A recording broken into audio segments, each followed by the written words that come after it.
Meus caros amigos e amigas que acompanham a nossa live da noite, hoje uma alegria, nós temos uma entrevista aqui, né? Vou conversar com duas pessoas muito queridas, né? Padre Gabriel Vilaverde, que todos já conhecem, inclusive publicou aqui com a nossa editora, né? O livro A Adversária da Serpente. Aliás, é um livro que tem sido muito lido, muita gente tem lido. E também, né, tenho a alegria de conversar aqui com a professora, escritora, jornalista, historiadora Ana Lígia Lira. Boa noite, Ana Lígia. Boa noite, professor. Que alegria conversar com o senhor novamente. Eu nem acredito. Agora, a segunda vez, eu ainda estou acreditando mais. A primeira, eu estava acreditando mais ou menos. A minha mãe, quando viu a nossa live, ela disse a meu irmão: Pronto, agora ela chegou no topo. Ela fez mais com o professor Felipe Aquino. Não tem mais para onde ela ir aqui, não. Agora ela chegou no topo. Não, E eu, você tem muita estrada ainda pela frente, né? Ô, Ana Lígia, muito bem. Olha, eu vou, enquanto o padre Gabriel não entra aí na nossa conversa, eu vou aproveitar, Ana Lígia, para fazer uma rápida apresentação sua. Eu acho importante isso para os nossos telespectadores. Mas antes eu queria fazer uma oração, né, como eu sempre faço à noite, pedindo ao Divino Espírito Santo que ilumine a nossa inteligência para que a gente faça uma boa live nesta noite, as pessoas possam, né, ser edificadas na sua fé. Esse é o nosso objetivo. Em nome do Pai, do Filho, do Espírito Santo. Amém. Vinde, Espírito Santo, enchei os corações dos vossos fiéis, acendei em cada um de nós o fogo do vosso amor. Enviai, Senhor, o teu Santo Espírito, e tudo será criado, renovareis a face da terra. Ó Deus, que instruíste os corações dos vossos fiéis com a luz do Espírito Santo, fazei que apreciemos retamente todas as coisas, segundo o mesmo Espírito, e gozemos sempre da sua consolação, por Cristo nosso Senhor. Amém. Pedindo a Nossa Senhora também a sua intercessão materna. Ave Maria, cheia de graça, o Senhor é convosco. Bendita sois vós entre as mulheres, e bendito é o fruto do vosso ventre, Jesus. Santa Maria, Mãe de Deus, rogai por nós, pecadores, agora e na hora de nossa morte. Amém. Glória ao Pai, ao Filho e ao Espírito Santo, como era no princípio, agora e sempre. Amém. São José, rogai por nós. Em nome do Pai, e do Filho, e do Espírito Santo. Amém. Muito bem, Ana Lígia, como vocês dizem no Nordeste, pronto, né? Agora podemos começar, né? Bom, meus amigos, eu penso que muitos de vocês já conhecem a Ana Lígia, porque já fizemos uma live aqui juntos, né? E eu penso que muita gente assistiu. Conversamos sobre as aparições de Simples, né? E e, Ana Lígia agora, inclusive, está escrevendo, o livro já escreveu, né? O Inquisidor de Simples. Daqui a pouco a gente vai falar disso, Ana Lígia. Mas eu queria colocar aqui um currículo assim, bem resumido da Ana Lígia. Ela nasceu aqui em São Paulo, mas muito jovem, muito criança, foi para o estado de Pernambuco, né? Pelo isso. sotaque dela, dá para notar bem, né, que é uma nordestina bem natural, na cidade de Pesqueira, Pernambuco, né? Formada em comunicação social e mestre em história, isso é muito importante. Além de autora de livros lançados no Brasil e na Europa, Ana Lígia é também colaboradora do blog de formação da Canção Nova, como eu também. Então, estamos aí de braços dados com a Canção Nova. E outras páginas católicas. É considerada referência em Mariologia em relação às aparições de Nossa Senhora em Simbres. Isso aí não foi eu que escrevi, não, professor. Não sei nem quem colocou isso daí. Só que fui eu e a Gabriela que escrevemos, porque é verdade. Né? Você escreveu esse livro bonito, né? O Inquisidor de Simbres. Daqui a pouco você vai me falar sobre isso. É premiada, reconhecida internacionalmente, escreveu os seguintes livros, né? O Capitão dos Índios, editora Oficina de Livro, de Portugal. Um Brasileiro na SWAT, editora Saraiva. A Noite Escura da Alma, editora Nova Terra. E com o seu livro, que é um verdadeiro best-seller, O Diário do Silêncio. Né?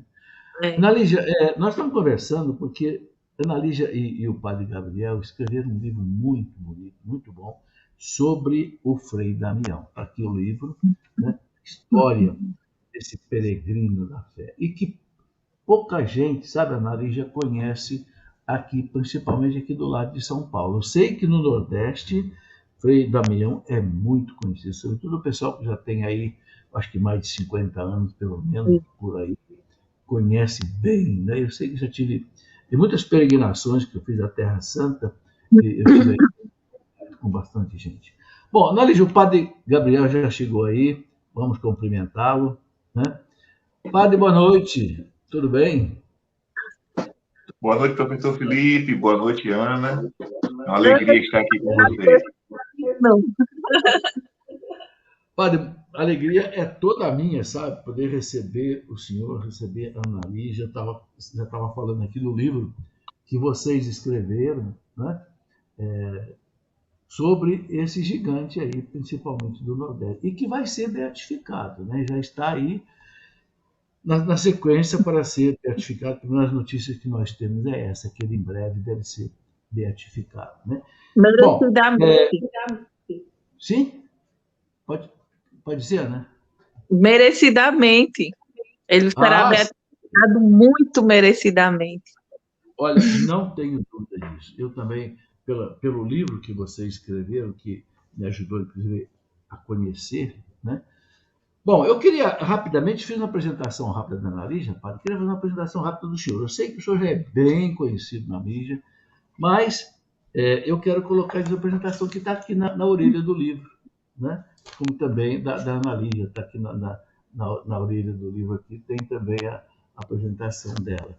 Bom, rapidinho, o padre Gabriel Villaverde, ele tornou-se conhecido pelo seu apostolado nas redes sociais, de fato, né? Sacerdote da Diocese de Cruz das Almas da Bahia, cursou Filosofia e Teologia na Universidade Católica de Salvador e realiza missões aí pelo Brasil todo, né? Desde criança mantém o hábito de escrever, aliás, escreve muito bem, o padre escreve muito bem, né? E logo desde criança já escrevia. Bom, padre, eu deixo para o senhor colocar depois algumas coisas a mais que o senhor quiser colocar sobre a sua vida. Eu queria só deixar vocês começarem, né, a conversa colocando o seguinte: por que vocês escreveram esse livro? Né? Porque primeiro, como é que vocês se conheceram? Como é que é um livro diferente, né? Parece escreveu o padre escreveu uma carta para a Ana Lígia, ele escreveu uma carta para, mas sempre de maneira orgânica, né? Dentro do assunto do Frei Damião. Pode começar, padre. Como é que a coisa surgiu? Na verdade, a ideia primeira foi da Ana Lígia, né? Ela conversou comigo sobre a ideia de escrever sobre Frei Damião. Eu já trazia esse desejo no coração, né? Então, entramos numa sintonia de pensamentos, uma sintonia de ideias, e a coisa foi dando certo, né? Ela escrevia uma carta, mandava para mim, que era a parte histórica da vida de Frei Damião, e eu respondia de maneira espiritual, teológica, né? Observando os pontos espirituais da vida do Frei Damião. Então, o livro foi dividido dessa forma. Ela cuidou da parte histórica, como historiadora que é, e eu cuidei da parte mais teológica, espiritual, né? Os pequenos detalhes da vida do Frei Damião, meditando os pequenos detalhes da vida dele. Então, o livro, na verdade, é uma troca de cartas. Isso. E como é que vocês se conheceram, padre? Diga aí, Ana. Em comum, e o padre estava na casa desse nosso amigo em comum, e aí ele fez uma chamada de vídeo apresentando o padre Gabriel. E daí para frente a gente foi conversando e foram aparecendo as semelhanças, que são muitas, e aí eu não deixei ele me largar mais nunca, e nem larguei ele também. E minha mãe já adotou, e meus irmãos adotaram também, eu já carreguei a mãe dele para mim, e assim a gente vai seguindo. Que bom. Olha, e por que vocês escolheram Frei Damião para escrever isso? Né? Professor, quando eu conversava com o padre Gabriel, primeiro, eu acho que o livro deu tão certo porque nós temos estilos de escrita muito parecidos. Tem vezes que eu pego os livros do Gabriel e vou ler e penso que foi eu que escrevi. Eu digo, isso não foi eu que escrevi, não. Está no livro de padre Gabriel, podia ter sido eu que tinha escrito isso daqui. Eu digo a ele que a única raiva que eu tenho quando eu leio os livros dele é que ele escreve melhor do que eu. Aí a raiva que eu tenho na minha vida é essa. Então a gente conversava muito sobre esses futuros santos do Nordeste, que é uma paixão minha e do padre Gabriel também. E aí, de vez em quando o padre falava no Frei Damião, e eu ainda alcancei o Frei Damião vivo, porque eu ia nas missões com minha avó, e eu comecei a contar para o padre Gabriel. Só que aí, um dia eu estava lendo uma reportagem que a pessoa dizia assim, que o Frei Damião tinha encerrado um período, ele tinha sido o último missionário do Brasil. Com a morte dele, tinha morrido uma fase da história do catolicismo, que é essa fase dos missionários, dos andarilhos. E aí eu pensei, não morreu. Esses missionários se reinventaram em algumas coisas e continuam. E, para mim, um grande exemplo disso é o padre Gabriel, porque ele é um missionário. Ele faz as peregrinações, como o Frei Damião fazia, no formato dele, agora do padre Gabriel, né, com as tecnologias que ele tem à mão, que o nosso tempo oferece, mas ele continua, na minha opinião, no meu ver, essa missão do Frei Damião, essa questão de evangelizar, de ir atrás do povo, de conversar com o povo, de confessar até tarde as pessoas, de confessar até o último que queira se confessar. Então, aí, quando eu convidei o padre para a gente mergulhar mais nessa história do Frei Damião, também foi para que ele se reconhecesse nesse grande homem que era Frei Damião. E que ele visse que esse caminho que ele vinha, que é um caminho muito difícil, esse caminho que o padre Gabriel escolheu, que é um caminho de missionário, já havia sido percorrido por um outro grande missionário aqui no nosso Nordeste, né? E que ele poderia aprender muito com o que esse outro missionário passou. Então, a ideia foi mais essa mesmo, foi de trazer o padre para esse estudo dessa experiência que agora também é dele. Mas daí começou a surgir o livro. Beleza. O padre, eu acho que eu tenho que fazer uma confissão aqui com o senhor em público. Eu gostei tanto desse tipo de livro que você escreveu, de verdade, que eu convidei a Ana Lígia para escrever um livro comigo sobre a irmã Dulce. Só que eu roubei o seu lugar. Posso confessar, posso pedir o perdão. Fique à vontade, professor. Deus quiser, o Senhor é um presente de Deus, né? Ter sua participação nos nossos livros, ter seu apoio nos nossos livros é uma grande graça. Então, é só motivo de alegria. Eu fiquei gostei tanto de ler esse livro, né, do Frei Damião, que eu disse, puxa vida, né? Irmã Dulce é outro gigante do Nordeste, né? E eu acho que Ana Lígia, como historiadora e nordestina, pensei, puxa vida, pode fazer o mesmo bate-bola que fez com o senhor. Só que aí eu digo, eu vou entrar nessa conversa. Mas, padre, nós vamos fazer mais livro junto, viu? Eu e o senhor também, não se preocupe. Com a graça de Deus. Nós temos muita estrada para caminhar junto, né? Bom, mas, padre, eu queria fazer uma pergunta para o senhor. Uma das coisas que mais me impressionou nesse livro é o seguinte, vocês contaram aqui que o Frei Damião, ele fez doutorado em Roma, né? Que muita gente pensa que foi um padrezinho que nasceu ali no Nordeste, né? Tipo o Padre Cícero, né? Não que o Padre Cícero seja um padrezinho, né? O Padre Cícero também é outro gigante, né? A gente sabe que um dia a história do Padre Cícero vai ser recontada direito, né? Mas quando a gente olha o Padre Damião, aquele velhinho de cabeça caída, né? Isso é um padrezinho lá do sertão da Bahia, de Pernambuco. Não, o homem é italiano, fez doutorado em Roma. Eu não sabia disso. Olha a ignorância nossa aqui do Sul. Fez doutorado e veio para o Nordeste. Ô padre, o que está por trás disso? Por que o senhor não veio para São Paulo, para o Rio, para Belo Horizonte? E não sai, sabe, me parece o Curadars, que sai lá de Paris e tal, e vai para Arza, aquela cidadezinha com 300 pessoas, e nunca saiu dali, né? O que está por trás disso, padre? Veja bem, professor, na minha interpretação, Frei Damião, assim como todos os santos, eles sabem que o evangelho é para ser compreendido pelas pessoas. O evangelho não pode ser um trampolim ou um pedestal para que eu possa crescer em fama, né? Não, eu vou me formar, vou ser um bom orador, vou escrever muitos livros para ser reconhecido, para ter um nome. Não. Frei Damião, como todos os santos, ele quis traduzir o seu grande conhecimento na linguagem dos mais simples. E foi isso que cativou o povo, né?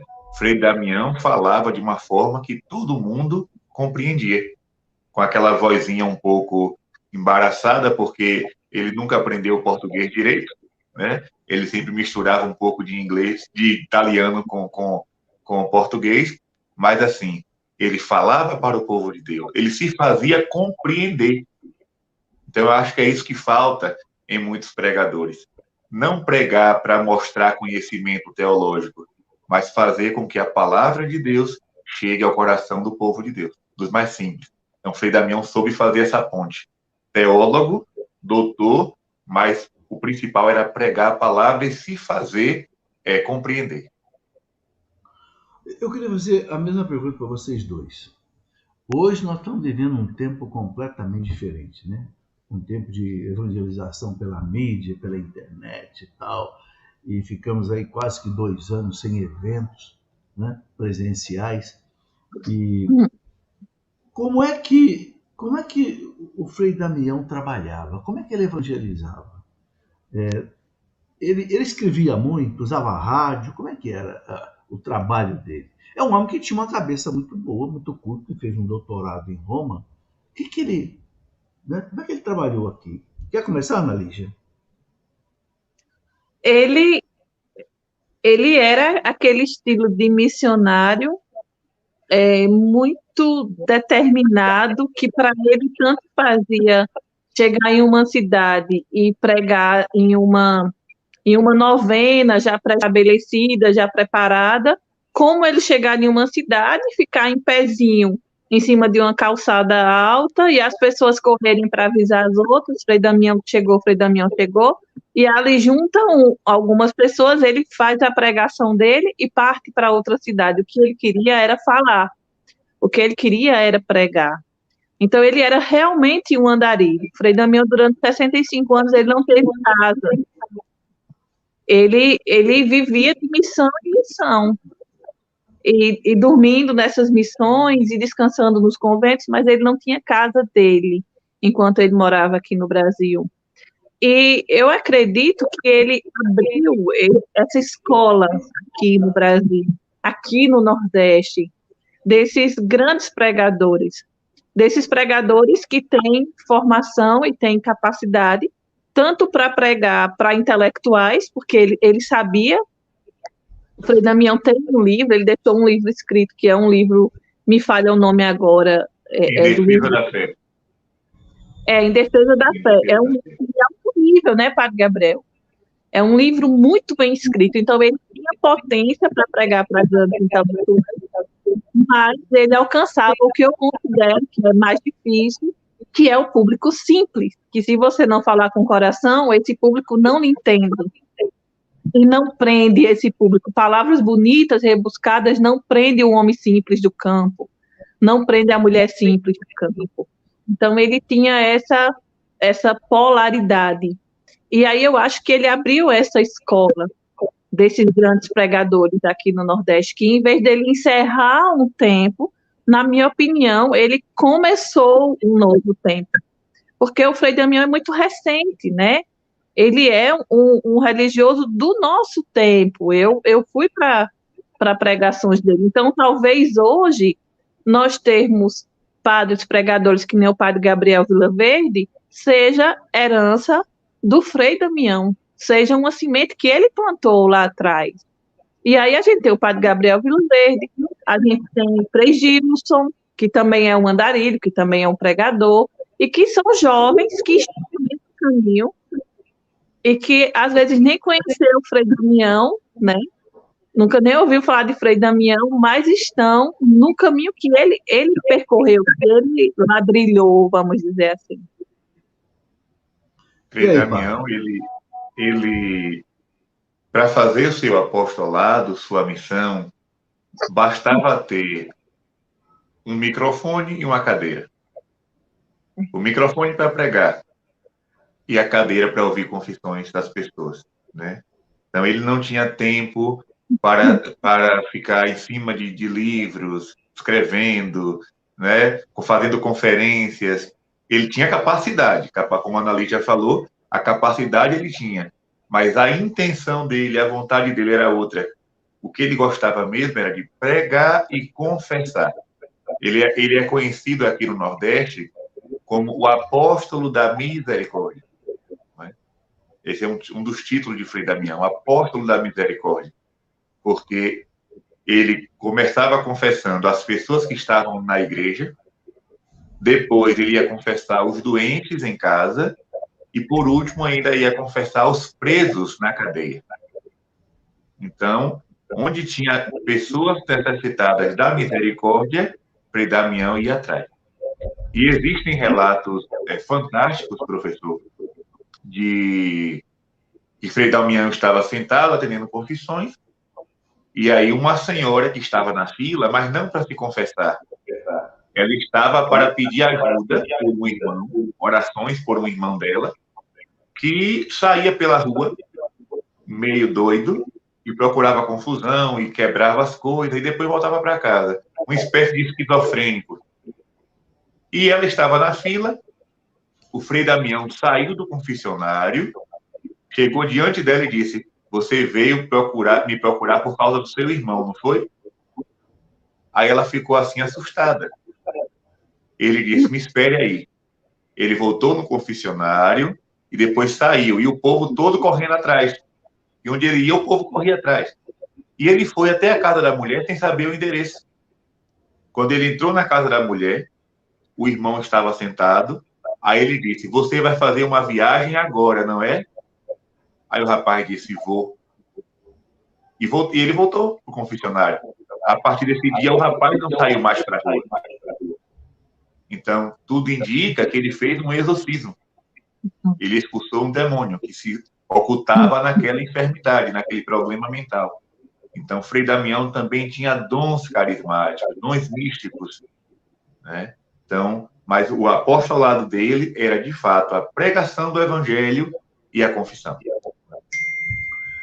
O Papa São João Paulo II disse uma vez uma frase que me impressionou muito. Impressionou assim, no sentido de que sempre me fez pensar nessa frase, repetir essa frase e fazer essa frase até meio um lema de vida. Ele disse: a força mais poderosa para levar os homens a Cristo é a santidade.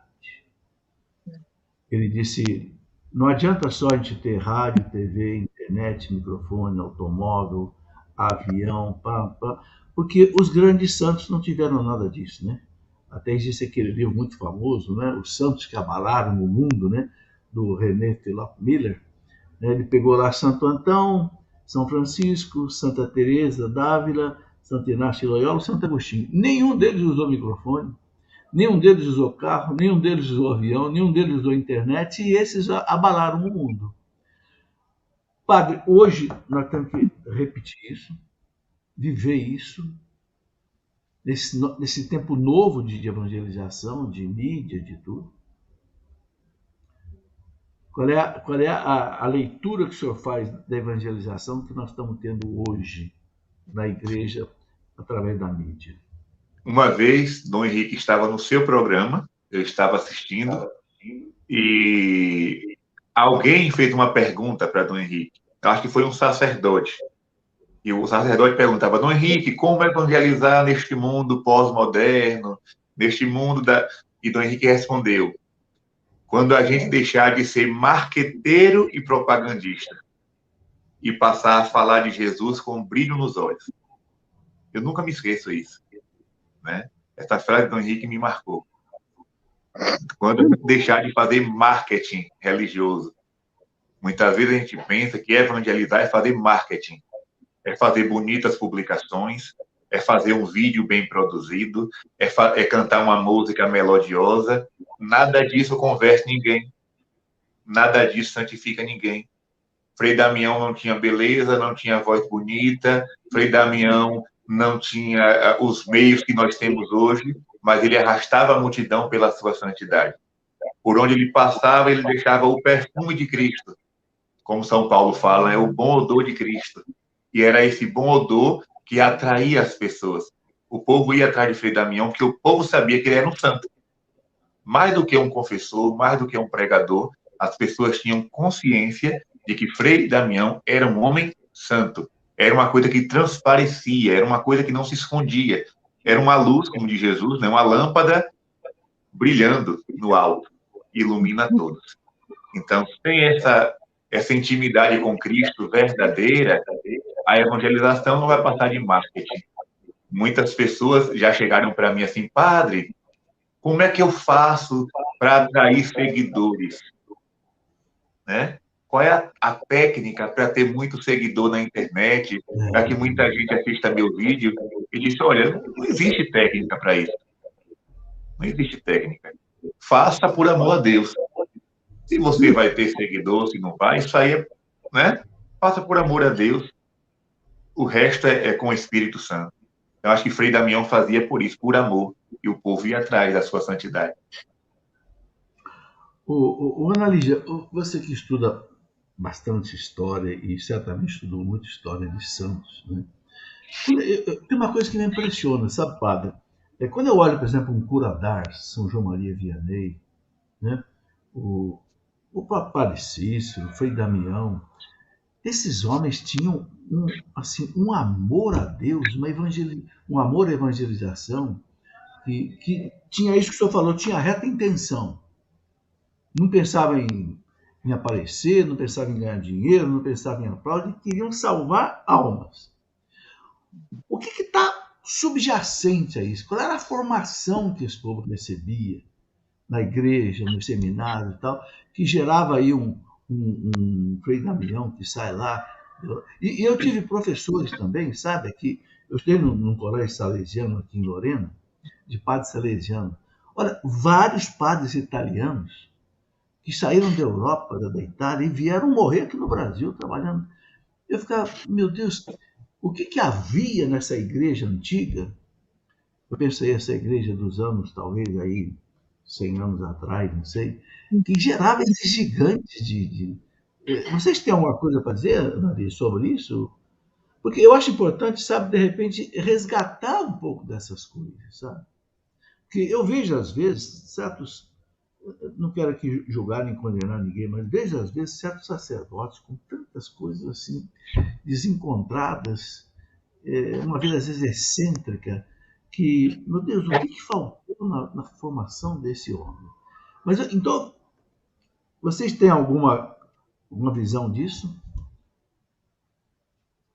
Na minha opinião, eu acredito que era exatamente essa ausência da possibilidade de fama, da possibilidade de marketing. Porque o padre que ia ser padre, a moça que ia ser freira há 100 anos atrás, sabia que ia para uma entrega e que não havia essa possibilidade de reconhecimento, de fama. Então, ia para a entrega. E hoje, a gente vê justamente o contrário. A gente vê que a própria... Acho que propaganda não é a palavra ideal, mas é a única que eu estou encontrando nesse momento. A propaganda para atrair vocações, às vezes, é a da fama. Então, se você canta bem e você não conseguiu entrar no mercado de música do mundo, digamos, e você vai se tornar um cantor católico, talvez se você se torne um padre, cantor, você vai conseguir ser famoso. O senhor está percebendo o que eu estou dizendo? há 100 anos atrás, quando a pessoa ia para a vida religiosa, a pessoa ia com total entrega e sem nenhuma possibilidade de recompensa terrena. A recompensa era no céu.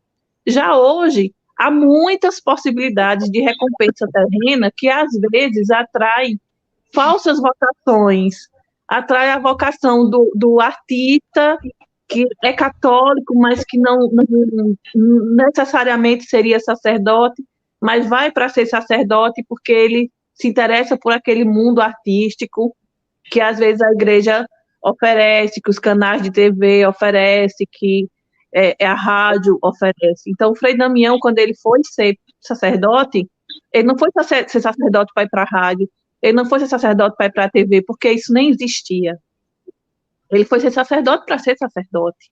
Então, as coisas eram mais limpas, talvez fossem mais fáceis. Gerasse, inclusive, a gente vê que a vida era mais sofrida para esses sacerdotes.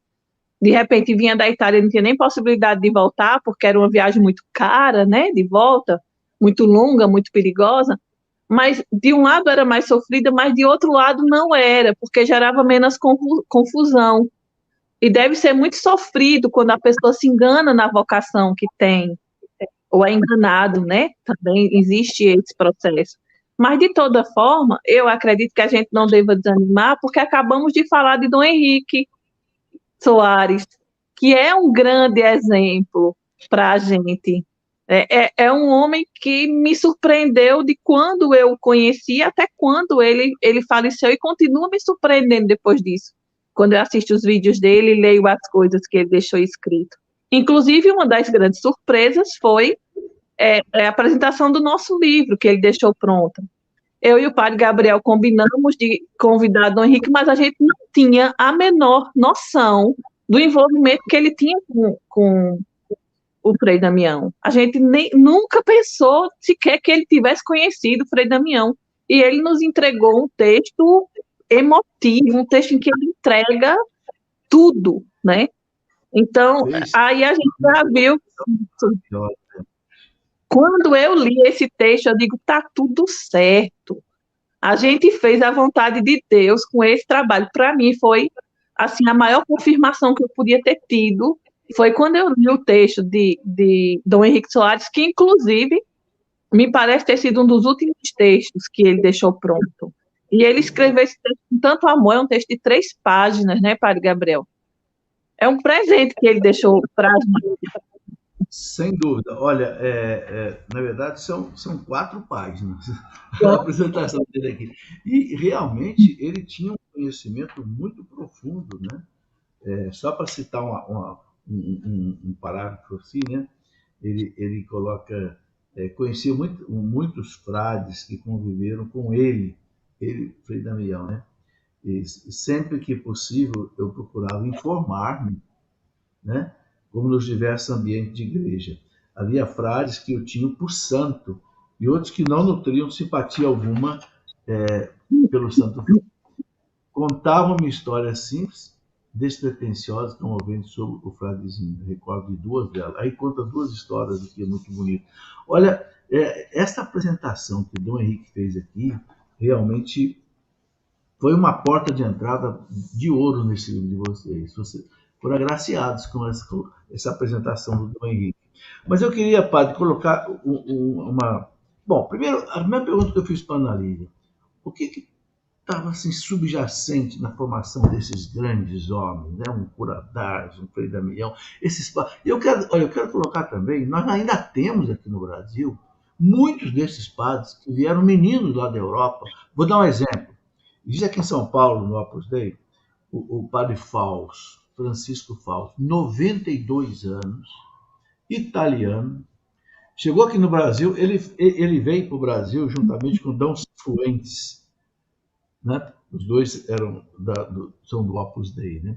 E só para contar uma coisa interessante, um dia eu entrevistei Dom Cifuentes, né? Que foi bispo de Novo Hamburgo, tal, e faleceu há pouco tempo, com 80 e tantos anos. E ele disse que ele veio para o Brasil junto com o padre Fausto, que hoje está com 92 anos e continua trabalhando, pregando em São Paulo.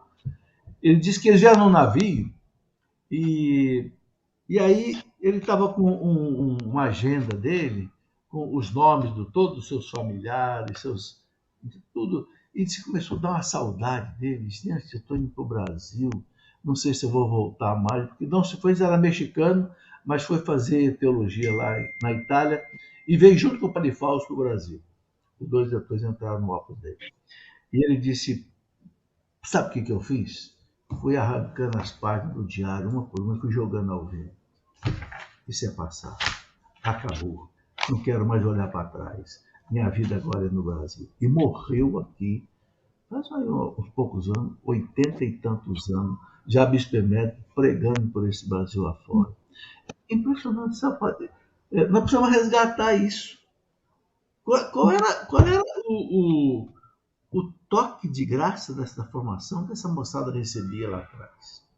Eu risquei aqui, enquanto a Ana Lígia falava, eu riscava aqui no caderno, deixa eu mostrar para... Fé. É o que está faltando, né? E eu falo isso porque, assim, eu vivo na igreja de hoje, mas li muito sobre a igreja do passado. Recentemente eu li o diário do padre Júlio Maria de Lombardi, que o professor conhece, a Ana também deve conhecer. O padre Júlio deixou lá o seu país e veio para o Brasil. E ele vai contando detalhes, desde quando ele saiu até chegar aqui. Ele disse que no dia da despedida, os irmãos do convento fizeram um teatro de despedida. Ele sabia que não ia voltar mais. Ele não ia voltar, ele não ia ver mais a família, não ia ver mais os irmãos de congregação. Foi um teatro de despedida.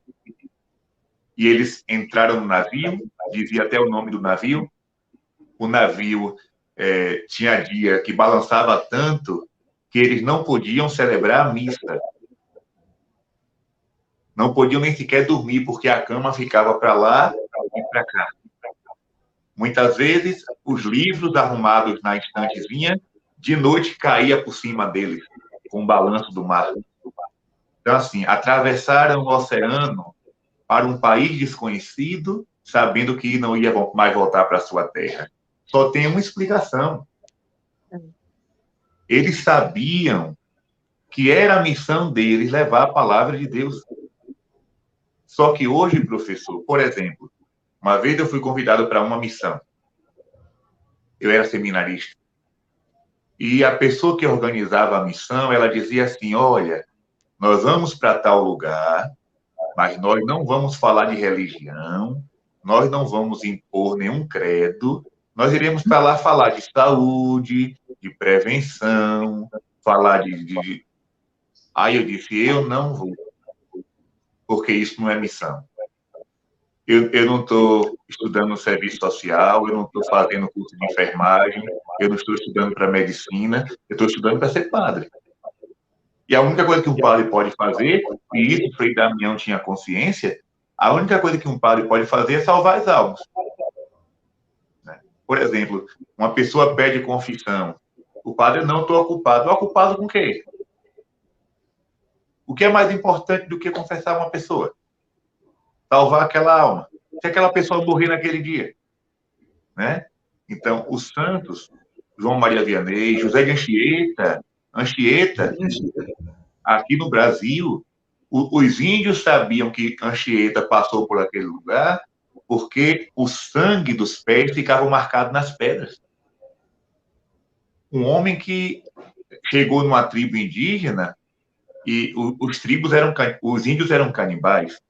Só que quando Anchieta chegou, eles viram uma coisa diferente naquele homem. E começaram a tratar bem aquele padre, aquele homem que chegou ali. E era costume dos índios oferecer mulheres como presente, né? Você chegou aqui, então, queremos lhe receber bem, tome aqui uma mulher. Imagine, Anchieta, um jovem novo, rodeado de mulheres nuas, sendo oferecidas. E naquele momento ele corre para a beira da praia e lá escreve um poema pedindo a Nossa Senhora a graça da castidade. Então, assim, o que justifica esses grandes homens, esses grandes missionários, é a fé. Eles sabiam que sem batismo não há vida eterna. Eles sabiam que só Jesus Cristo é o Salvador. Eles sabiam que a Igreja Católica é a única religião fundada por Cristo. Quando a gente perde essa consciência, tudo vai por água abaixo, a missão vai por água abaixo, o trabalho vai por água abaixo, o sentido do sacerdócio vai por água abaixo. Por que tanto padre hoje deixa o ministério? Não é somente uma crise vocacional, não. É uma perda de identidade. Não tem mais identidade. Eu sou padre para quê? Para administrar uma paróquia? Eu sou padre para quê? Para contar quanto entrou de dízimo e mandar a porcentagem para a diocese? Eu sou padre para quê? Para ficar dentro de um escritório, anotando papel, batendo carimbo? Se a vida sacerdotal é isso, é cansativa. Porque eu renunciei família, eu renunciei um bom emprego, eu renunciei a tudo para viver como funcionário, então é melhor deixar. É melhor tirar a história do pescoço e viver minha vida. Agora, quando o sacerdote tem identidade e sabe o que é religião, sabe o que é evangelho, sabe o que é sacramento, aí, aos trancos e barrancos, ele resiste, como todos resistiram. Deixa eu fazer uma outra pergunta para vocês. Quais são, assim, as principais virtudes que vocês viram e admiram no Frei Damião? Pode começar, Ana Lígia. Persistência, fé, roubando a fala do Padre Gabriel, coragem, muita coragem, e muita esperança. Porque não se consegue esse Nordeste. Sofreu muita perseguição. Inclusive, já no final da vida, já muito velhinho, já muito idoso, alguns bispos proibiram ele de pregar nas suas dioceses, e isso entristecia ele ao ponto dele chorar.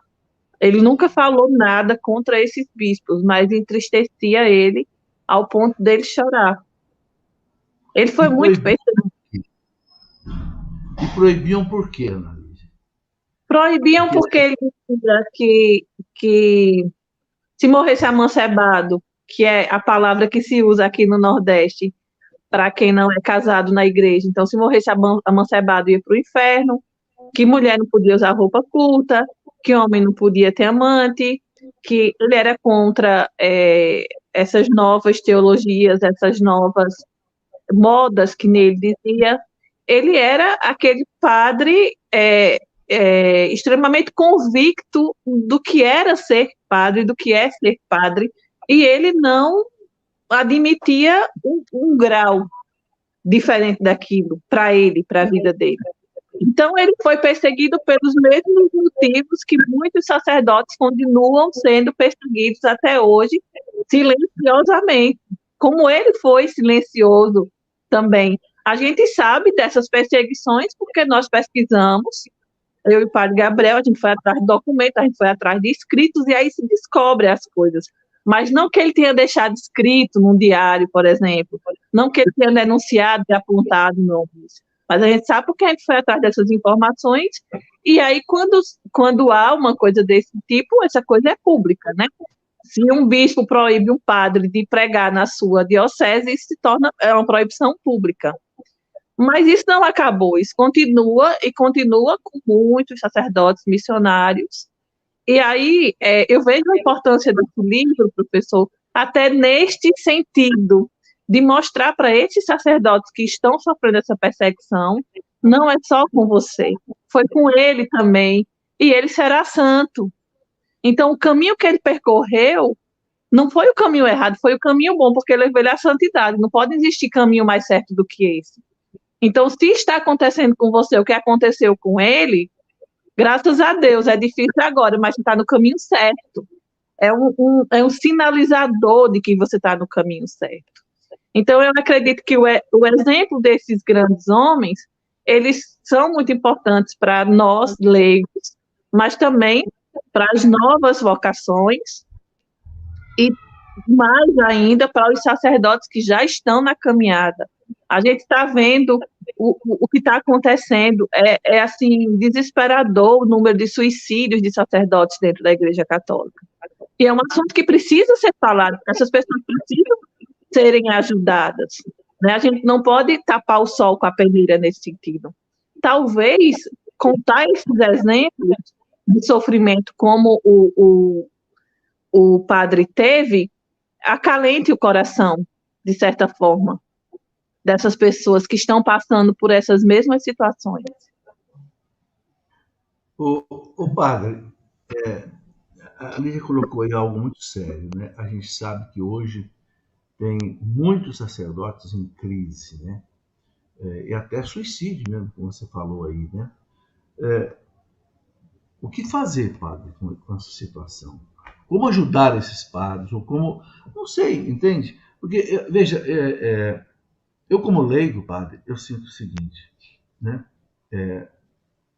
Eu acho que o padre, se ele não for padre 24 horas, ele não aguenta a vocação. Entende? Porque é claro que a tentação é muito grande em cima do padre. Se a tentação em cima de nós leigos já é grande, né? E nós trabalhamos pouco diretamente para Deus, imagina aquele que trabalha, né? Como é que o senhor vê isso?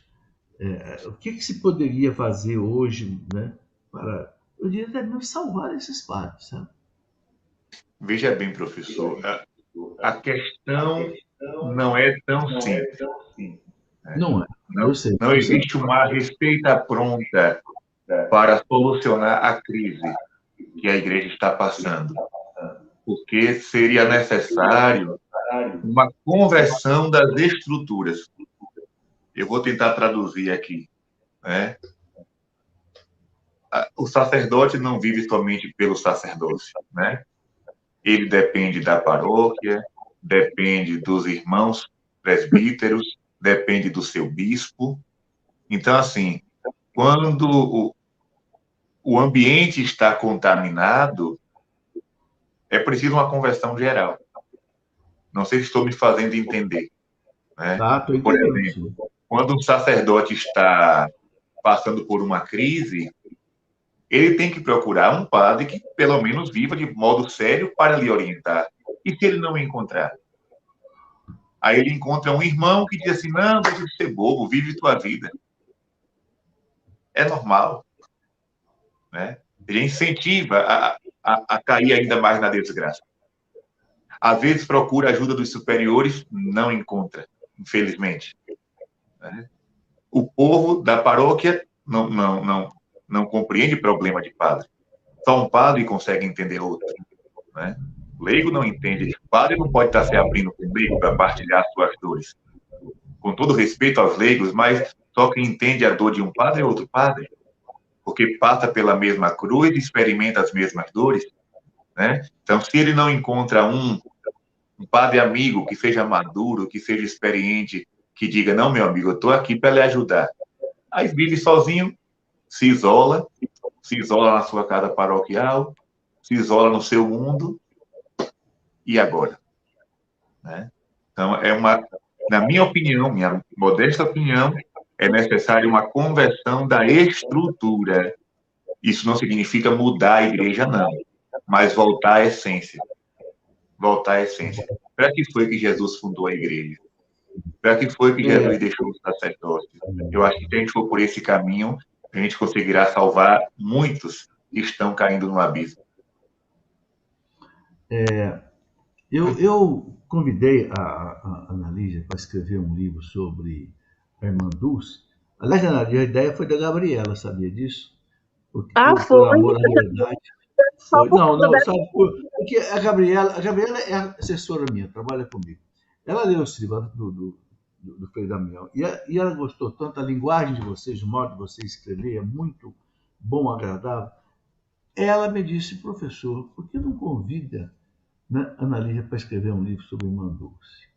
Eu digo, por que, Gabriela? Ela me disse, porque eu vejo uma certa semelhança entre Irmã Dulce e Frei Damião. Vocês veem isso? Vê, padre? Olha aí, Ana, se vê. O senhor que é conterrâneo, padre, tem prioridade para isso. Irmã Dulce é baiana, né? É da sua terra, né, padre? É baiana. É soteropolitana, nasceu lá em Salvador, né? A gente tem uma música lá na Bahia que fizeram em homenagem a ela, que diz assim: Irmã Dulce, a nossa santa. É quase que um egoísmo, né? A gente sabe que a santa é da igreja, a santa é do mundo inteiro, mas o baiano canta a nossa santa com uma espécie de egoísmo bom, do carinho de ter, né, ter uma santa na nossa terra. Mas, assim, o que a gente pode perceber, tanto em Irmã Dulce como em Frei Damião, é que eles fizeram a mesma escola. Como eles são contemporâneos, eles beberam da mesma fonte, né? Tanto Irmã Dulce como Frei Damião, nos seus conventos, nas suas formações, eles ouviam as mesmas coisas. É preciso ensinar o povo a rezar, é preciso salvar a alma, é preciso buscar o sacramento, é preciso... Então, Irmã Dulce participou da mesma escola. Tanto é verdade que um dia o Círculo Operário de Salvador se reuniu, muitos homens e mulheres, para dar um presente à Irmã Dulce, no aniversário dela. E ela descobriu, né, alguém cochichou no ouvido dela, que estavam se programando para fazer uma surpresa. E Irmã Dulce reuniu todo mundo e disse: se vocês querem me dar um presente, se confessem e vão para a missa comungar. Então, assim, eu tenho plena certeza de que Frei Damião pediria a mesma coisa. Porque tanto um como o outro sabiam a necessidade de purificar a alma e de receber Jesus sacramentado. Então, será que os novos missionários, pregadores, enfim, estão tendo essa mesma consciência? Fica a interrogação, né? Não vamos daqui julgar ninguém. Mas a semelhança que eu vejo em Frei Damião e Irmã Dulce é a mesma escola que eles estudaram, a escola da fé. É verdade. A escola da fé. E aí, Ana Lígia, dá para fazer um paralelo da Irmã Dulce com Frei Damião?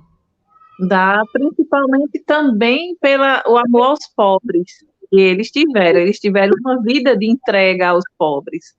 E tanto o Frei Damião, digamos que ele tinha uma condição social diferenciada, né? Ele não vem propriamente de uma família pobre na Itália, e ele opta pelos pobres, quanto Irmã Dulce. Irmã Dulce não vem de uma família pobre na Bahia, mas ela opta pelos pobres.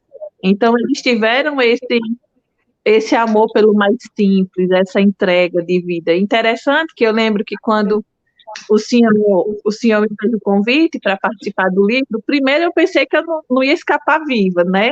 Eu pensei que eu ia morrer, assim, eu digo, meu Deus, o professor Felipe me chamando, minha Nossa Senhora. Eu já fiz aquela revisão para saber se estava tudo organizado, se tinha me confessado, se podia morrer mesmo naquele momento. E aí eu lembrei que eu tinha um livro sobre Irmã Dulce. Eu digo, meu Deus, cadê esse livro? Procurei, era o único livro que eu tinha sobre Irmã Dulce, e quem tinha me dado? Padre Gabriel Vilaverde. Eu acho que das primeiras ocasiões que nós nos encontramos, ele trouxe esse livro da Bahia, e me deu esse livro, e colocou nesse livro alguma coisa do tipo, para você que sabe contar uma história de fé. E aí, quando eu li a dedicatória, eu digo, confirmou, vamos fazer esse livro, porque eu estava, digo, meu Deus, e agora, né? Escrever um livro com o professor Felipe Aquino. Quando eu optei por essa carreira de escritora católica, eu optei muito pelos ensinamentos do senhor, porque o senhor era aquele exemplo que eu via de que não havia incompatibilidade entre fé e intelectualidade. Eu assistia às aulas do senhor, os programas do senhor na Canção Nova, e eu pensava, é isso. É por aí que eu vejo que é possível, dá para ir, dá para seguir essa linha, né? Entrar nessa escola do professor Felipe, porque o exemplo que eu tinha era, e minha gente, eu não estou criticando de jeito nenhum, pelo amor de Deus, inclusive eu tenho muita gratidão aos movimentos carismáticos, muita gratidão mesmo, mas assim, era o que eu conhecia da igreja, era esses movimentos carismáticos nos quais eu não me encontrava, porque eu sou do silêncio, eu sou dos livros, eu sou da pesquisa, só que aí quando eu conheci o senhor, eu me achei. aqui me cabe também, né? Porque quando o senhor me chamou para fazer o livro, eu digo, minha Nossa Senhora, como é que faz um negócio desse? Liguei logo para o Padre Gabriel, porque essas coisas a gente divide logo. Disse logo para o Padre Gabriel disse, faça, minha filha, faça. Eu pensando, como é que vai fazer isso? Mas está saindo. Então, estamos caminhando, né, professor? Se Deus quiser, a gente vai lançar esse livro. Se for da vontade de Deus, no ano que vem a gente lança esse livro. Um livro sobre Irmã Dulce, em 2 mãos, ou 4 mãos, não sei, né? Você e eu. Vamos pedir a Deus que, né, o Espírito Santo ilumine as nossas inteligências, porque a minha preocupação, sabe, padre, eu tenho escrito vários livros de santos, mas com que tônica? Santa Madre Teresa de Calcutá. Aí essa ideia de Irmã Dulce. José de Anchieta, João Paulo II. O quê? Esses homens que viveram essa fé que o senhor colocou aí. Que não trocava a espiritualidade básica de confissão, de Eucaristia, por outras coisas que a gente vê por aí, não, que fica esvaziando a fé, esvaziando a igreja, criando crises, né? Então, a minha intenção com essa live, esses livros, né, é exatamente isso, né? Resgatar esta fé que realmente faz a pessoa como aqueles apóstolos, como aqueles mártires, como o José de Anchieta, como os padres que foram professores meus, italianos que vieram da Itália e morreram aqui. Né? Ainda tem muitos ainda, padre. Esse dia morreu um padre alemão, padre Gessinger, já faz um ano. O padre veio da Alemanha, viveu aqui no Brasil, escreveu mais de 100 livros, morreu com 96 anos de idade, trabalhando. É essa fé que nós precisamos resgatar. Entendeu? A Anaí já falou da renovação carismática. A renovação carismática eu acho maravilhosa porque ela resgata essa fé. Agora, a pessoa precisa também centrar essa fé na fé da igreja. Não pode deixar a coisa solta, não. Tem um carismático que se perde porque ele não é fiel ao magistério da igreja. Aí acaba se perdendo. Bom, gente, olha, já estamos aí com 57 minutos, não quero passar de 1 hora. Quero deixar 1 minuto para cada um de vocês encerrar essa nossa live. Quero agradecer a Deus e a vocês por essa grande oportunidade, tá bem? Começa, padre, sua despedida do nosso povo aí, seu encerramento. Eu quero agradecer muito, viu, padre, a sua presença. Na verdade, eu que agradeço a Deus primeiramente, né, ao Frei Damião, que nos deu essa licença para escrever sobre ele, e ao professor Felipe pelo cuidado, né, de querer publicar esse livro e tornar essa história conhecida, né? Como o senhor mesmo falou, Frei Damião é muito conhecido no Nordeste, mas ele precisa ser conhecido no Brasil inteiro, porque ele não é só modelo para os padres nordestinos, ele é modelo para todos os sacerdotes. Então, eu acho que um livro como esse, caindo na mão de um sacerdote que está desanimado, talvez seja um remédio, né? Na mão de uma pessoa que está fraca na fé, seja também um incentivo. Então, você que está nos assistindo aí agora, quer conhecer a história de um padre santo que morreu há mais de 20 anos atrás, né? Ou seja, pouco tempo, esse livro é um grande presente de Natal, digamos assim, que eu e a Ana Lígia oferecemos através da editora Cleofas e da editora eu quero juntar esse livro que o senhor escreveu também. Olha, está agradando muito o pessoal. A Adversária da Serpente, né? O subtítulo aqui, o auxílio de Maria no combate ao mal. Padre, tem recebido retorno de pessoas que leram tão satisfeitas, graças a Deus. E, ó, padre, queremos publicar outros livros seus. Eu criei essa editora, padre, até hoje não sei porquê. Essa editora nasceu já tem 25 anos, né? Mas eu queria o quê? Eu queria colocar na mão do povo coisas católicas, entendeu? E graças a Deus, Deus deu a graça disso acontecer. Olha, fique à vontade para... Nós já conversamos sobre isso, escrever, fazer contato com a gente, e vamos publicando. Ana Lígia, as suas despedidas. Eu quero agradecer a oportunidade de estar aqui entre essas duas pessoas maravilhosas, né? Eu vou printar essa tela e vou fazer um quadro, botar na minha casa, para ser eternizado. E, além de tudo, poder escrever com vocês. Ter esse privilégio enorme de escrever com vocês. Eu acredito que o livro é uma coisa muito importante, porque ele fica para a história, ele eterniza. Então, aí eu tive a oportunidade de contar essa grande história com o padre Gabriel, do jeito que a gente gosta de falar, do jeito que a gente gosta de escrever, pesquisando, a gente foi lá e refez, que eu acho que é uma das coisas que mais me fascina nesse livro, a gente refez o dia a dia do Frei Damião. O Frei Damião acordava às 4 horas da manhã, e aí a gente foi, eu e o padre Gabriel, refazendo aquela rotina dele, pesquisando nos livros, vendo o sentido teológico de todos aqueles passos que ele dava.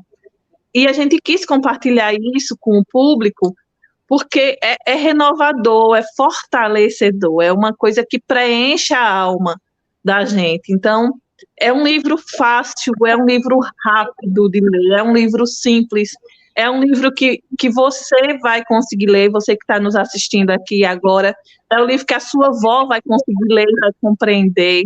É um livro que o seu professor de teologia, se pegar para ler também, vai ter alguma coisa para ele aprender nesse livro. Então, é o tipo de livro que a gente escreve para o povo, a gente escreve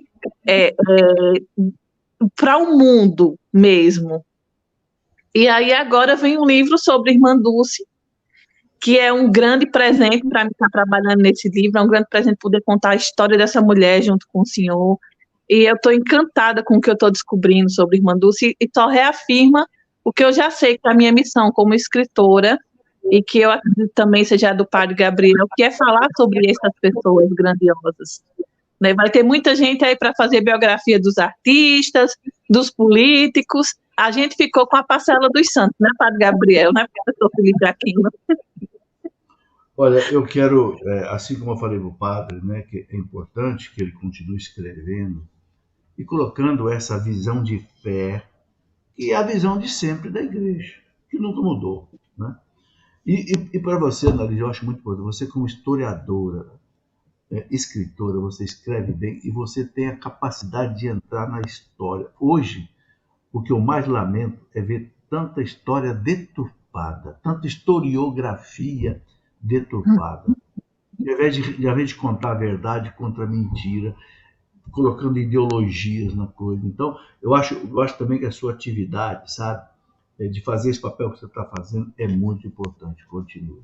Eu agradeço, né, a participação de vocês. Certamente nós vamos nos encontrar em outras lives, se Deus quiser. Olha, muito obrigado. Eu pedi, padre, que o senhor encerrasse para a gente, deixando a sua bênção para todos nós.